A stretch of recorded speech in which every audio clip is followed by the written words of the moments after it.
ॐ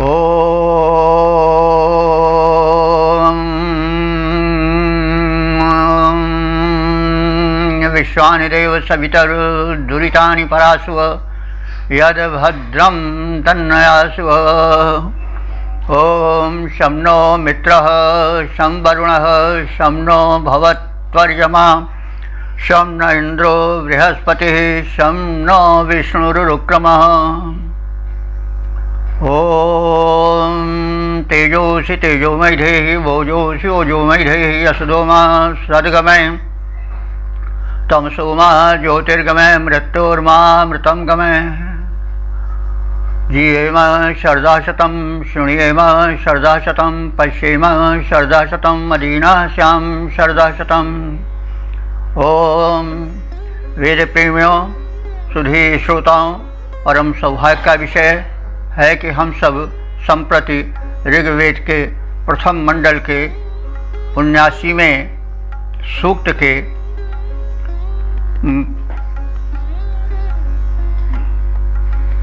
व्याख्या में प्रवेश करने जा रहे हैं। इस सूक्त में 12 मंत्र हैं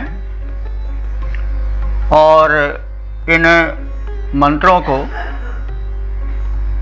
3 छंदों में निबद्ध किया गया है, त्रिष्टुप, उष्णिक और गायत्री। मंत्र दृष्टार्थी हैं गौतम रहुगण और देवता हैं अग्नि। इसका शीर्षक है लोक प्रकाशक अग्निदेव। अब संबंधित मंत्र का प्रथम पाठ हो जाए। ओम हिरण्यकेशो रजसो विसारे हिर्धुनिर्वातैव ध्रजीमान शुचिभ्राजा उषसो न वेदा यशस्वतीरपशिवो न सत्या। शब्दार्थ से परिचित हो लें। हिरण्यकेश अग्निदेव हिरण्यकेश वाले हैं। हिरण्य सोने को कहते हैं, तो सोने से मतलब सुनहले। केश माने बाल, तो अग्निदेव के सुनहले बाल हैं, मतलब उनके बाल क्या हैं, उनकी लपटें। तो जो अग्निदेव यज्ञाग्नि रूप में प्रज्वलित होते हैं तो उनकी लपटें बड़ी शोभन लगती हैं, कैसे मानो सोने की बनी हुई हो, और वे केशवत छिटक करके सुंदर सुशोभन लगती हैं। और वे करती क्या हैं, अहि ध्वनि। अहि वैसे सर्प को कहते हैं, लेकिन वेद में अहि शब्द सांप की तरह काले काले मेघों के लिए भी आया है। एक शब्द के कई अर्थ होते हैं, तो यहाँ अहि शब्द है मेघ को द्योतित करने वाला। तो अहि ध्वनि यानी वे मेघों को प्रकंपित कर देने वाली है। यहाँ पर हम देखेंगे कि जो अग्निदेव हैं उनका विद्युत अग्नि रूप में विशेष वर्णन है। जैसे कई बार निवेदन किया जा चुका है कि यह समग्र संसार अग्नि का ही खेला है। सूर्य जो है वो अग्नि का विशाल पिंड है, तो वो तो द्योतमान है द्युलोक में।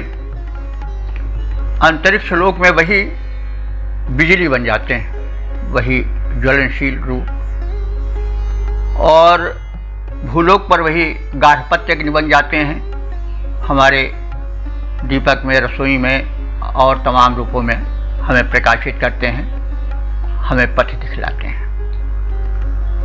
तो यहाँ विद्युतग्नि का, जो अंतरिक्ष में मेघों के मध्य रहती, उसका वर्णन है। वैशिष्ट उसी का है।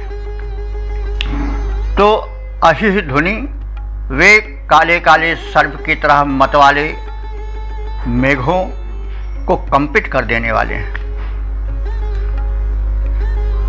और वातायु ध्रजिमान, ये अग्निदेव, वाता माने वायु, पवन, युव माने तरह, वायु की तरह वो ध्रजिमान माने तीव्रगामी हैं। और शुचिभ्राज, पवित्र दीप्ति युक्त हैं। भ्राज माने भ्राजमान होना, दीप्ति होना। और रजसः विसारे, रजसः कहते हैं वे लोकों को, रज माने कई अर्थ होता है। रज माने बाल, ये धूल भी होती है। रज माने वीर्य और जल भी होता है। रज माने लोक भी होते हैं। तो अग्नि, ये जो विद्युत अग्नि रूप में है या सामान्य अग्नि रूप में या सूर्य रूप में जो भी अग्नि की व्याप्ति है ब्रह्मांड में, उसके द्वारा एक तेज बनता है। और उस तेज से होता क्या है, जो लोक हैं अंधकार में लुप्त, वे प्रसार पाने लगते हैं, यानी दृश्यमान होने लगते हैं। तो इसलिए अग्निदेव का यह विशेषण आया है कि वे पवित्र दीप्ति से युक्त हैं और अंधकार में डूबे हुए रजसा माने लोगों के विसारे माने विस्तार करने वाले हैं, मतलब उसको प्रकट कर देने वाले हैं। चारों ओर संसार दिखाई पड़ने लगता है। तो यह तथ्य हम लोग समक्ष दिखते हैं। लेकिन यशस्वती अपशिव उषसः, लेकिन जो यशस्वी उषा है, जो सूर्योदय के पूर्व का झुलफुला काल होता है, उषा काल, तो उसका मानवीकरण है। उषा को एक सुंदर युवती की तरह, भोली भाली रमणी की तरह बताया जा रहा है। वेद काव्य भी तो है। तो ऐसी भोली भाली सरल स्वभाव वाली यशस्विनी उषा सत्याह न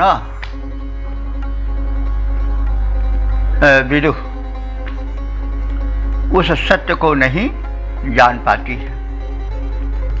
यानी उषा आई और चली गई, लेकिन यह है जो लोक प्रकाश में आए, जो अंधकार का आवरण छटने लगा, इस रहस्य को भोली भाली उषा जान नहीं पाती है। तो ये अग्निदेव सुवर्ण केश अर्थात सुनहली ज्वालाओं वाले हैं और विद्युत रूप में चमक करके मेघों को कपा देने वाले हैं। ये वायु की भांति वेगवान हैं, शोभन दीप्ति युक्त हैं, लोगों को अपने प्रकाश से अंधकार के आवरण को छांट करके, हटा करके उनको दृश्यमान कर देने वाले हैं। इस प्रकार से लोगों के विस्तारक हैं। ये अग्नि के अनंत गुण हैं। उषा भोली भाली रमणी की भांति आती है, लेकिन यह सब कृत्य अग्नि के माध्यम से हो रहा है, इसको वो नहीं जान पाती है। इसका हम छंदोबद्ध रूपांतरण देख लें। अग्निदेव हैं सुवर्ण, अग्निदेव हैं सुवर्ण केश दिखलाई देते, अग्निदेव हैं सुवर्ण केश दिखलाई देते, लेते धार विद्युत का वेश मेघ गाती हैं। वायु वेग वाले मेघ वृंद को कंपाने वाले, दिव्य देह दीप्त युक्त, दिव्य देह दीप्ति अति तेज बरसाती है। विस्तृत बनाते लोक, लुप्त प्रकटाते जाते, कौशल दिखाते कल कीर्ति फैल जाती है। नित्य आने जाने वाली, कर्तव्य निभाने वाली, सरला उषा ने यह तथ्य जान पाती है। नित्य आने जाने वाली, कर्तव्य निभाने वाली, भोली भाली उषा यह नहीं जान पाती है। वेद प्रेमियों, सुधी श्रोताओं, संप्रति हम सब ऋग्वेद के प्रथम मंडल के 79वें सूक्त के दूसरे मंत्र की व्याख्या में प्रवेश करने जा रहे हैं। यह मंत्र त्रिष्टुप नामक छंद में निबद्ध है। मंत्र दृष्टा ऋषि हैं गौतम राहुगण और देवता हैं अग्निदेव। शीर्षक है वृष्टि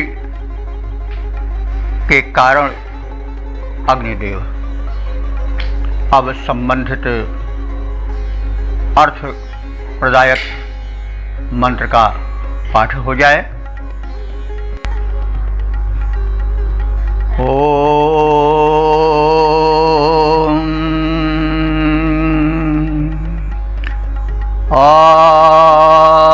ते सुपर्णा अमीनन्तम् एवैह कृष्णो नो नाव वृषभो यदीदम् शिवाभिर्न स्मयमानाभिरागात् पतन्ति मिह अस्तयन्त्यभ्राः।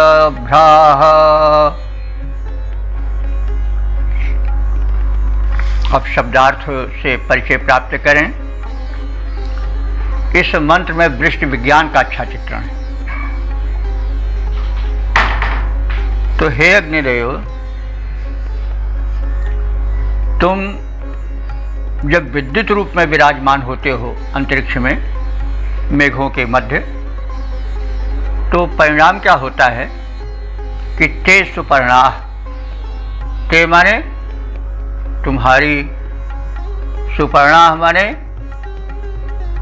सुंदर पतनशील किरणें, पर्ण माने होता है पत्ता भी होता है, पत्ता इसलिए को नीचे गिरता है अंत में, और पर्ण माने पंखा भी होता है, वो भी ऐसे ऐसे डोलता रहता है, और पर्ण माने किरण भी होता है, वो भी गिरती है, ऊपर से नीचे आती है।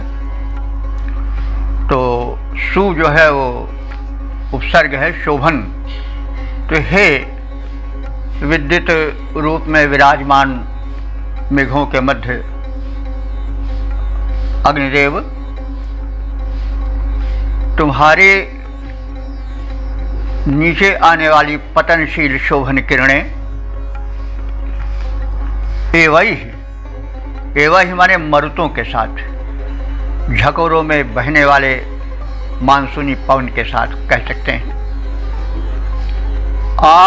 अमीनंत, आ माने चारों ओर से, आ बड़ा है, वो उपसर्ग समन्तात का द्योतन करता है चारों ओर से। अमीनंत, वे दिशाओं में मेघों को अमीनंत माने ताड़ित करती हैं। अमीनंत है ताड़ित करती हैं। कौन ताड़ित करती हैं? बिजलियाँ। बिजलियाँ क्या हैं? अग्नि का ही एक रूप है जो अंतरिक्ष में मेघों के मध्य बनती हैं। तो वे बिजलियाँ कोने की तरह मेघों को पवन के साथ ताड़ित करती हैं, यानी पवन प्रवाहित होता है और पवन के प्रवाह से बादल टकराते हैं, बिजली बनती है और मेघ गर्जन करते हैं, जैसे कोने से मारा जाए तो कोई गरज उठे। तो एक आलंकारिक वर्णन भी है। और वेद एक सुंदर काव्य भी है। पश्य देवस्य काव्यम यौ न ममार नजीरियत। ऋग्वेद में कहा गया है कि देखो यह देव काव्य कितना विचित्र है वेद, कि न ये कभी बुढ़ा होता है, कभी जो है अंत को प्राप्त होता है। तो एक सुंदर काव्य भी है। तो जहाँ तहाँ ऋषि काव्य में हृदय भी फूट पड़ता है, लेकिन आप देखेंगे इस मंत्र में विज्ञान भी है, काव्य भी है। तो मेघ वर्षाव कब बनते हैं? जब पवन का झकोरा चलता है, बादल टकराते हैं, बिजली चमकती है, और तब जो है मेघों में गर्जन होता है, और उसके पश्चात जो जल है वो बूंद बूंद झड़ना प्रारंभ करता है और पृथ्वी पर बरसता है। तो ते सुपर्णा हे वही आमिनंत। हे अग्निदेव, तुम विद्युत रूप में जब मेघमंडल में विराजमान होते हो तो प्रवाही पवन के साथ बादलों के टकराने से जब तुम चमकते हो तो तुम्हारी किरणें जो हैं वो भू पर आती हैं। और कृष्ण वृषभा, कृष्ण माने काले, वृषभ माने वर्षणशील। वैसे वृषभ माने बैल भी होता है, लेकिन वो भी इसीलिए वृष कहा जाता है कि वो भी धन धान्य बरसाता है। अरे आज बैल का नहीं महत्व है, लेकिन पहले तो बैल का बड़ा महत्व था, उसी से कृषिकर्म होता था। तो वृषभ से तात्पर्य हुआ यहाँ वर्षा करने वाले मेघ। तो जब मेघों का टकराना होता है पवन के प्रवाह से, तो उस समय विद्युत चमक उठती है, अग्नि रूप में विद्युत चमक उठती है, और काले काले मत वाले मेघ वर्षाऊ बन जाते हैं। और क्या होता है? अभ्राह अस्तनयंती। अभ्र कहते हैं मेघ को। अभ्र जल से जब भर जाते हैं मेघ तो उनको अभ्र कहते हैं। तब जल से भरे हुए अभ्र मेघ अस्तनयंती गर्जन कर उठते हैं। और इस प्रकार से यदि इदम, इन प्रक्रियाओं से होते हुए अस्मयमान भी शिवा भी न आ। तो अस्मयमान भी माने मुस्कान से भरे हुए मेघ, या मुस्कान से भरी हुई बिजली वाले मेघ आ जाते हैं, और फिर वृष्टि की क्रिया प्रारंभ हो जाती है। और मिह पतंती, मिह कहते हैं जल की बूंदे को। उसी मिह से मेघ भी बनता है, मेघ भी बनता है। मेघ माने जल भी होता है। तो मिह पतंती माने बादलों से जल भूमंडल पर, पतंती माने पड़ने लग जाता है, गिरने लग जाता है। तो हे अग्निदेव,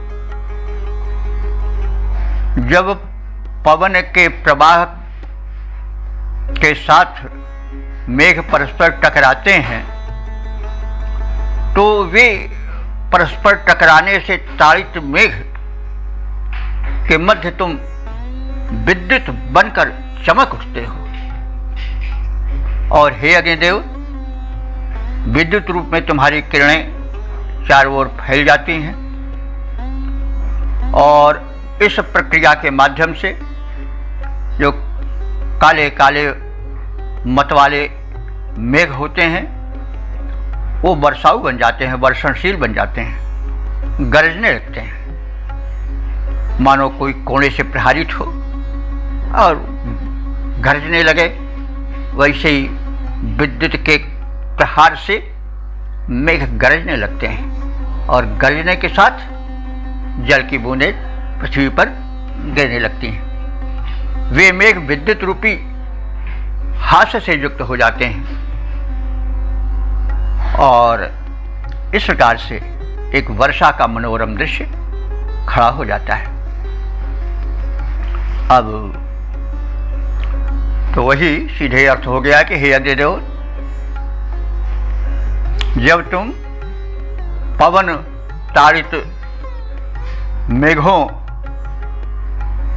के गर्जन से युक्त होकर अपनी किरणें बिजली के रूप में नीचे फेंकते हो, तब कृष्णवर्णीय मेघ गरज गरज कर वृष्टि करना प्रारंभ कर देते हैं। वो विद्युत की हास्य, विद्युत की मुस्कान बड़ी ही मनोरम प्रतीत होती है और यह दृश्य चित्ताकर्षक होता है। इसका अब हम पद्य रूपांतरण देख लें।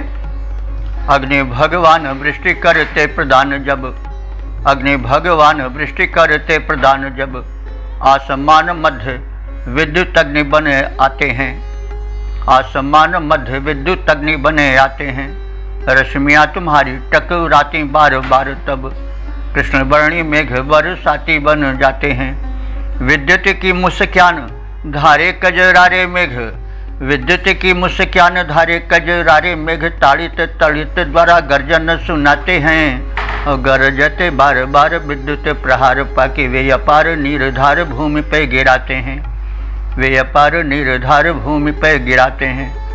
इस प्रकार से हमने देखा इस मंत्र में वृष्टि विज्ञान का बड़ा ही काव्यमय चित्रण हुआ है। अब ओम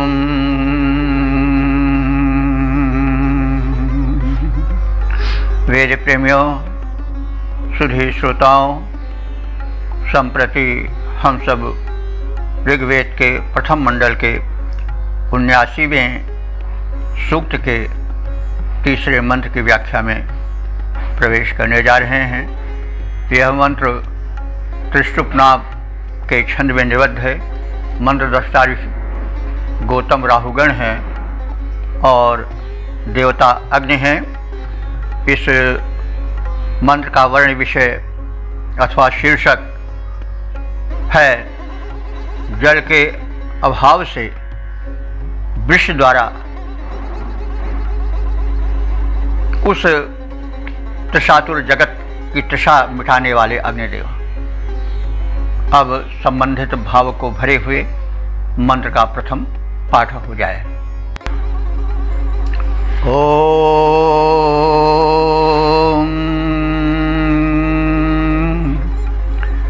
यदि मृतस्य पयसा पियानो नयन ऋतस्य पथिभिरजिष्ठैः अर्यमा मित्रो वरुणः परिज्मा त्वचं पृञ्चन्तुष्यवरस्य योनौ। अब शब्दार्थ से परिचित हो लें।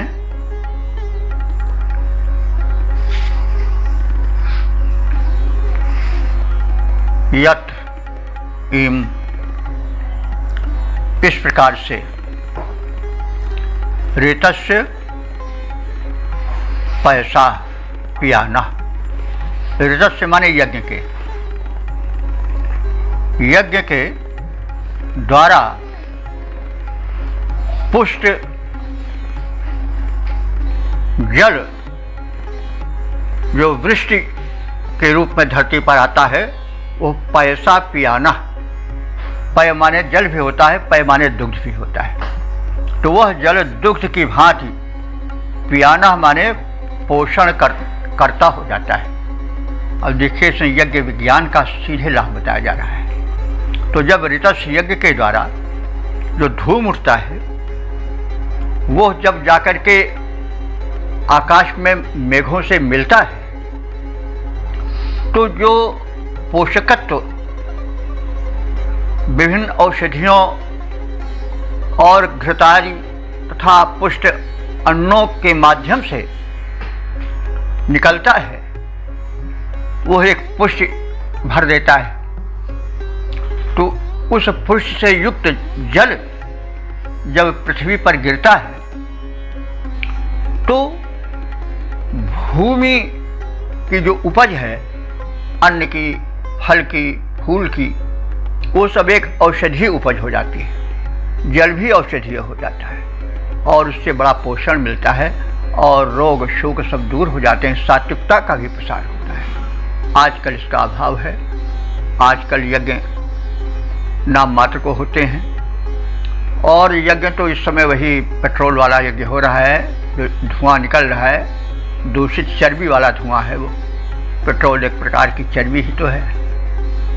पेट्रोल हो, डीजल हो, ये सब रासायनिक प्रक्रिया से जो डायनासोर जो के बड़े बड़े पशु थे, उनकी चर्बी पिघल करके जब वही जाके अंत में डीजल बन जाती है, केरोसिन ऑयल, और वही पेट्रोल आज के रूप में जलती है, जिसका व्यापक इस समय प्रसार है।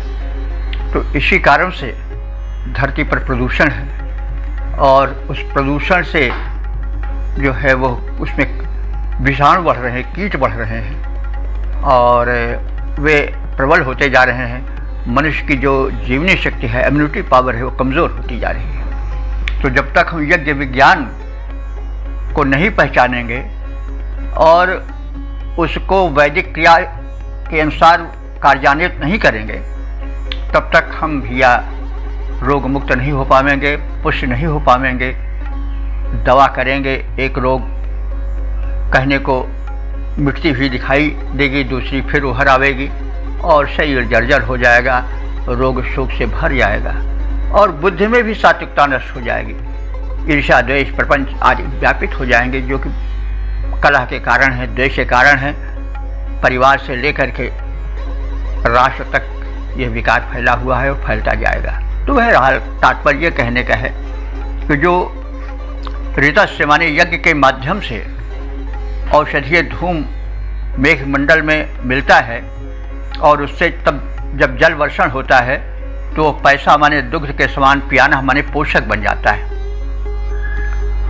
ऋतस्य रजिष्ठि पृथ्वी नयन, और जब इस यज्ञ द्वारा वर्षे हुए जल रजिष्ठि माने सरल मार्गों से, नदी आदि के, नहर आदि के माध्यमों से जब चारों ओर प्रसरित होते हैं तो परिणाम यह होता है कि वो तरह तरह से जो है वो प्रयोग में आते हैं और जल स्नान के रूप में, पान के रूप में, सिंचन के रूप में जो है वो व्यय हो जाता है। जल की मात्रा कम होने लगती है। तो इस स्थिति में जो दिव्य शक्तियां हैं वे क्या करती हैं, इसको बताया गया है कि दिव्य शक्तियां कौन है। अर्यमा देव हैं, मित्र भी देव हैं, वरुण ये भी देव हैं, परिमा माने मरुत ये भी देव हैं। इन सब का वर्षण में योग रहता है। अर्यमा और मित्र सूर्य का ही एक रूप है। तो सूर्य आप जानते ही हैं वर्षण के मुख्य कारण है। समुद्र के जल को वाष्पित करके मेघ बनाते हैं और वरुण तो समुद्र के एक तरह से उसके परिपालक या संरक्षक देवता माने जाते हैं और कहा जाता है समुद्र में उनका निवास रहता है। तो वरुण देव समुद्र से संबंधित देवता हैं और वे भी इस प्रकार से जल वर्षण प्रक्रिया में सम्मिलित हैं। और परिजमा जो मरुत हैं वे ही मतलब उस वाष्पित जल को ऊपर ले जा करके मेघ बनाते हैं और फिर वही बरसाऊ मानसून बन करके वर्षण के कारण बनते हैं। तो इसमें ऋषि बता रहा है कि जब यज्ञ के धूम से पुष्ट मेघ जल बरसाते हैं तो वह जल वर्षा हुआ नदियों आदि के द्वारा वितरित होता है और वो क्षीण भी होता है, क्योंकि लोग उसको स्नान पान प्रक्षालन और सिंचन आदि के रूप में प्रयोग करते हैं। तो उस प्रयोग से जो जल का आलप्य होता है यानी अल्पत्व आता है, कमी आती है, उस कमी को पूरा करने में लग जाते हैं कौन? फिर वे दिव्य शक्तियाँ जो अर्यमा रूप में जानी जाती हैं, मित्र रूप में जानी जाती हैं, बल रूप में जानी जाती हैं और मर्दगण रूप में जानी जाती हैं, ये फिर उस जल के अभाव को पूर्ण करते हैं। और परिणाम क्या होता है कि उपरस्य यौनौ, उपरस्य जल के, वर्षा के, यौनो माने उत्पत्ति स्थल, यौन से यौन बना है, तो जल के उत्पत्ति स्थल यानी वर्षा के उत्पत्ति स्थल या मेघों के उत्पत्ति स्थल कौन है? समुद्र। तो वे दिव्य शक्तियाँ जिनका अभी कथन हुआ है, वे समुद्र के जल को वाष्पित करके और वर्षा का वातावरण बना करके त्वचम पृचंती, त्वचम माने त्वच माने चमड़ी होती है, तो अब ये थोड़ा आलंकारिक है कि त्वचम पृचंती का अर्थ होता है भर देना। तो वे त्वचा को भर देती हैं। किसकी त्वचा को? मेघों की त्वचा को भर देती है, यानी मेघों के भीतर त्वचा आवरण को कहते हैं। तो त्वचा भी एक शरीर का आवरण होता है, तो मेघ जल का आवरण है, वर्षा जल का आवरण है। तो ये जो शक्तियाँ हैं दिव्य अभी बताई गई हैं, ये वाष्पित जल को ला करके मेघ की त्वचा में भर देती हैं, यानी मेघ के भीतर फिर जमा कर देती हैं और फिर वर्षा होती है। इस प्रकार से वर्षा का होना, वर्षा के जल का धरती पर गिरना और फिर भिन्न भिन्न उपयोगों में जलालप्य यानी जल की कमी का होना और फिर उस कमी को दिव्य शक्तियों द्वारा पूरी किए जाने का वर्णन इसे मंत्र में हुआ है।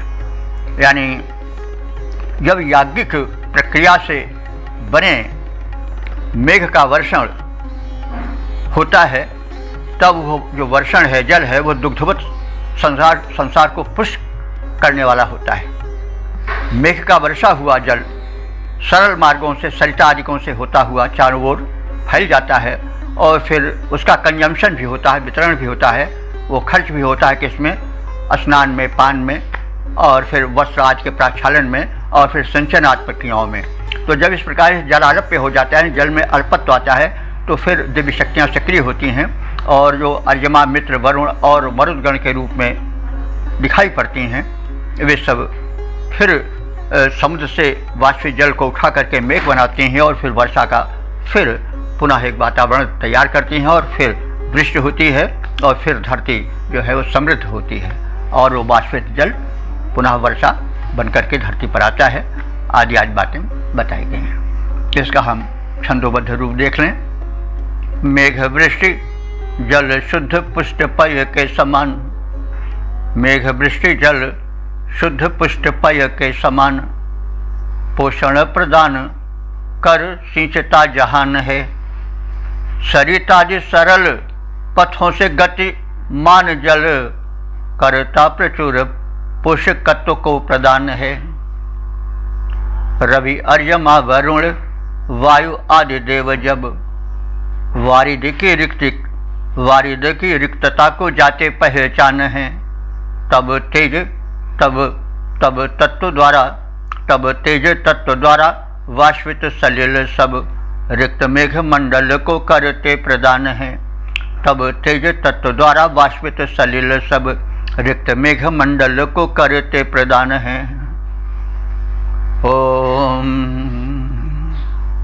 वेद प्रेमियों, सुधी श्रोताओं, संप्रति हम सब ऋग्वेद के प्रथम मंडल के 79वें सूक्त के चौथे मंत्र की व्याख्या में प्रवेश करने जा रहे हैं।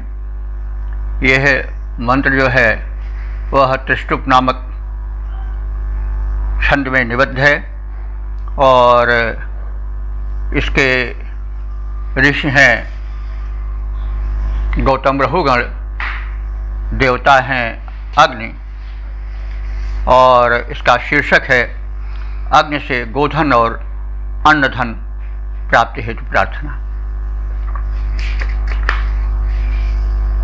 अब हम मंत्र का पाठ करेंगे। ओम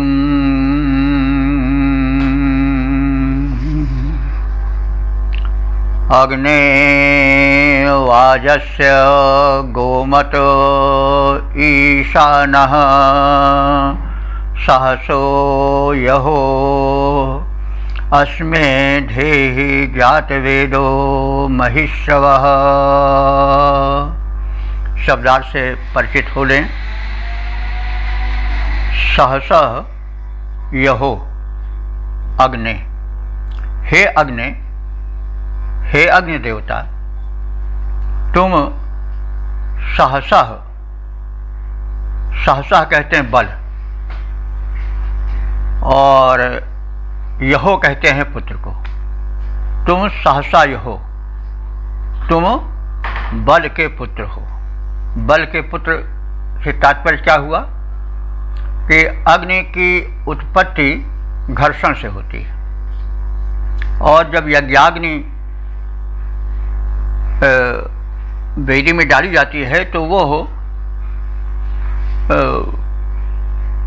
कहीं से उधार मांग करके लाई गई अग्नि नहीं रहती है। वह अरण्य नाम की लकड़ी होती है जिसमें अग्नि बड़ी जल्दी पकड़ लेती है, तो उसका घर्षण होता है, और घर्षण से अग्नि उत्पन्न होती है। तो उस घर्षण में बल लगता है, तो इसीलिए अग्नि को बल का पुत्र कह दिया गया है। तो सहसा यहो, हे अग्निदेव, तुम घर्षण से उत्पन्न होने के कारण बल के पुत्र हो।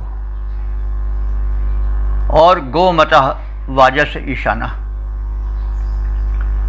तुम गोमतः माने गायों के, वाजस से माने अन्नों के, वाज माने शक्ति भी होता है, तो तुम अन्न के, धन के, शक्ति के ईशाना माने स्वामी हो। तो तुम गोधन के और अन्न धन के स्वामी हो। और जात वेद, जात वेद हो। जात वेद का अर्थ हुआ कि सर्वज्ञ। जाता नाम वस्तु वेत्ता इति जात वेदा। जो संसार में उत्पन्न प्राणियों के रहस्य को, उनके स्वरूप को जानते हैं, वो जात वेद हैं। तो अग्नि सर्वव्यापक हैं, वो यावत प्राणी मात्र हैं, सबके रहस्य को, सबके स्वरूप को जानने वाले हैं। यहाँ पर ईश्वरत्व का आरोपण है। तो ऐसे अग्निदेव अस्मि, अस्मि माने हम सबको, हम सब उपासकों को, महिष्यवः, महिष्यवः माने श्रव कहते हैं अन्न को, और श्रव कहते हैं यश को भी। तो ऐसे अग्निदेव हमको श्रव, अन्न और यश दें, धेय, धेय माने धारण कराएं या दें, प्रदान करें। किस रूप में? मही, मही माने व्यापक। मही माने धरती होती है, लेकिन धरती भी इसीलिए कही जाती है कि बड़ी व्यापक है, बड़ी दूर तक फैली हुई है, यानी इतनी दूर तक फैली हुई किसी ओर चलते जाइए अंदर नहीं मिलता है। तो मही माने यहाँ पर विशेषण आया है श्रव का, मही विशेषण बनकर श्रव का प्रयुक्त है। तो हे अग्निदेवता, आप हम सबको, उपासकों को पर्याप्त मात्रा में, व्यापक मात्रा में यश और अन्न धन प्रदान करो। यानी बल से अर्थात अरण्य मंथन से उत्पन्न होने वाले हे अग्निदेव, तुम सर्वज्ञ हो।